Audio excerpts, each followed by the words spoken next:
Joining us now, Democratic Congressman of California, Robert Garcia, ranking member of the House Oversight Committee. Good to have you back on the program, Congressman. Have you spoken to the chairman about this? So our teams have been communicating, but I spoke to Chairman Comer not too long ago, and I think we all reminded him that at the end of the day, this subpoena that's in place for the Attorney General was a vote of the entire committee. And so that subpoena has already gone out. The Attorney General is set to appear on April 14th. The only way to reverse that decision is for the entire committee to actually take a revote, because it was bipartisan. All Democrats, handful of Republicans, including Representative Mace, that you just referenced. And so as far as we're concerned, this subpoena is moving forward. We need her testimony. Why are half of the Epstein files not presented to the Congress yet? Why was Ghislaine Maxwell moved to a less secure facility? There are real questions for the AG. And now that she is leaving her office, I think, which was the right decision, she has a chance to be honest with the American public and to be honest with the Congress. Well, do you think there is, though, a chance that he pushes it to a revote? And if there is a revote, can you hold those numbers? I think we would hold those numbers. I think it would be, one, incredibly shameful to now somehow want to hide the truth. I mean, we've heard from AGs and former AGs as it relates to the Epstein case. We've had these depositions. The idea that someone that's about to be under oath in just about 2 weeks in front of our committee, and somehow we're going to re-vote to not allow her to actually speak, I think is an insult to the investigation and, quite frankly, to the survivors. The survivors are demanding. They want Pam Bondi to be questioned. And the fact that Republicans would go against their vote and take a revote, I think is pretty ridiculous. And I would expect that the Republicans that voted with us in that initial subpoena would hold their votes.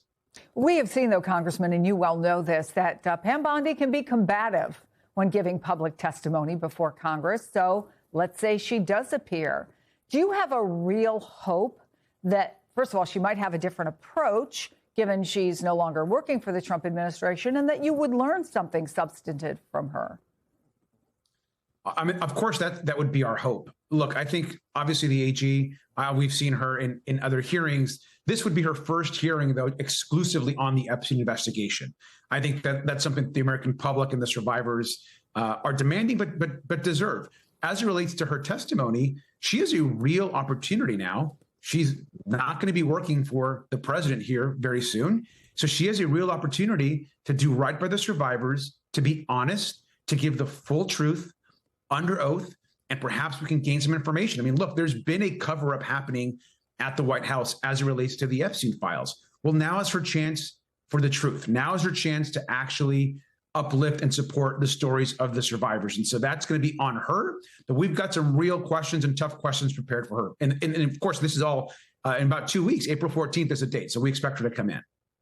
For people familiar with the situation, tell MS Now that President Trump is considering a number of possible replacements for Bondi. They include the EPA Administrator Lee Zeldin, Republican Senator Eric Schmidt, U.S. Attorney Jeanine Pirro, former Trump lawyer Alina Habba, and, of course, the interim AG now, Todd Blanche. Would you have confidence in any of those potential picks? I would not.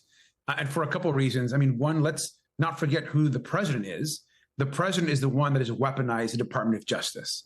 He's been the one that's been pushing the DOJ and the FBI to attack and weaponize against his political enemies. And so anyone that he selects, particularly from that list, their job is going to be to protect Donald Trump, not to carry out justice, not to actually support the mission of the DOJ, which should be separate from the White House. And that's always been the case. And you've had that from both Republican and Democratic AGs. And now we have something completely different. Donald Trump expects whoever the attorney general is not to work for the people, but to work directly for him. The attorney general is not the president's lawyer. That's not the job of the attorney general, but I think that's what his expectation is. And so we'll see who he selects. But look, it's someone like Todd Blanche. I mean, Todd Blanche has been at the center of the Epstein files cover up from the DOJ. That's Donald Trump's former personal lawyer.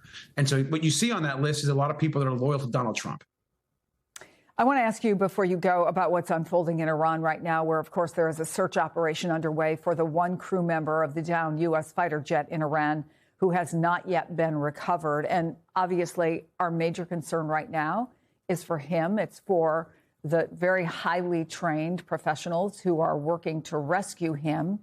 Having said that, what do you think this means for the war going forward? I mean, look, my position hasn't changed from day one.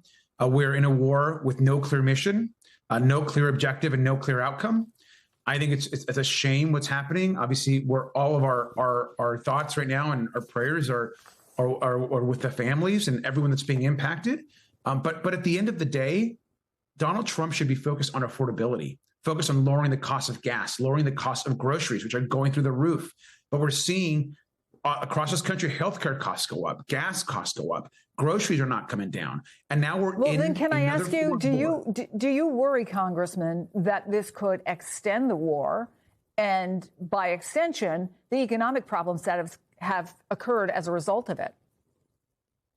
Sure, but I don't think that we had some sort of exit strategy in the first place. I mean, Donald Trump addressed the nation just a day ago, and he said nothing about us actually exiting the war. And in fact, we were expecting some type of direction, and we got nothing. So as far as I'm concerned, Donald Trump right now is in it for himself. He has no interest actually in actually closing this gap that people are facing here on the ground in the United States as it relates to their own affordability. And I am concerned that this war continues to go on with no mission. We're losing American lives. People, of course, are being impacted. Now we have this rescue mission that's happening right now, and we have no direction. We're spending billions and billions of dollars. We can be using those funds to actually focus on supporting families, childcare, healthcare expansion, fixing our roads and our schools across this country. But instead, we continue to invest in a foreign war that nobody wants. Congressman Robert Garcia, thank you.